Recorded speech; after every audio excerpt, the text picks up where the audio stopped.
Welcome to Standard Chartered Money Insights, a podcast series by Standard Chartered Bank that brings you market views and insights on the go. Hello everyone, my name's Manpreet and welcome to Cut to the Chase.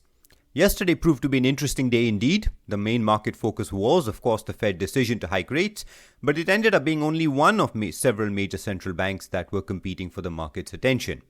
To kick things off with the Fed, there were no surprises at the actual decision itself. The policy rate was raised by 50 basis points and balance sheet reduction was expected to start in June.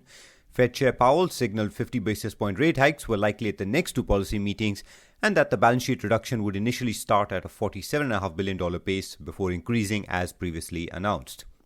For markets though, it was very much a focus on what was signaled versus what was already priced in. The market reacted most so to Powell's comments that a 75 basis point rate hike was, quote, not something that the committee was actively considering. This comment meant that two-year bond yields fell sharply as markets priced out the possibility of a 75 bips hike in the next few months. In turn, this meant the S&P 500 rallied almost 3%, Nasdaq rallied by more than 3%, and the US dollar fell. Now, it was not all optimism though. Fed Chair Powell did warn that supply chain bottlenecks from the Ukraine war and China's COVID lockdowns remained risks that could fuel inflationary pressures, and that the Fed would not hesitate to push policy rates above the estimated neutral rate if data warranted it.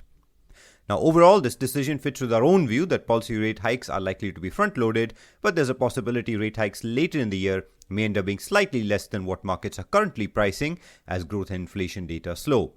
This means we see value in beaten down equities, though in the US we'd continue to emphasize our equity sector preferences, including financials, which should benefit from higher interest rates and bond yields, and energy, which should benefit from elevated oil prices. Now that the Fed decision is behind us, of course, markets are also likely to return to focusing on Q1 earnings where, as we noted yesterday, a significant majority of companies are surprising positively. Now, while there's a big focus on the Fed in the US, several other major central banks were also active yesterday and in some cases took markets by surprise. India's Reserve Bank unexpectedly raised rates by 40 basis points and tightened reserve requirements by 50 basis points, citing inflationary pressures and a reasonable growth rebound. The surprise decision meant that India's 10-year bond yields jumped 26 basis points and the benchmark Nifty equity index fell 2.3%.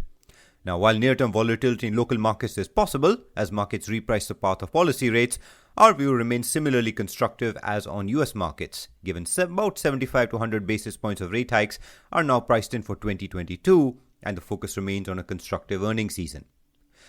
Now, in Europe, a second ECB policymaker noted that a rate hike from July was possible, offering some support to the euro against the weaker US dollar. However, in Europe, an equally big focus, of course, was the likelihood of EU sanctions on Russian oil.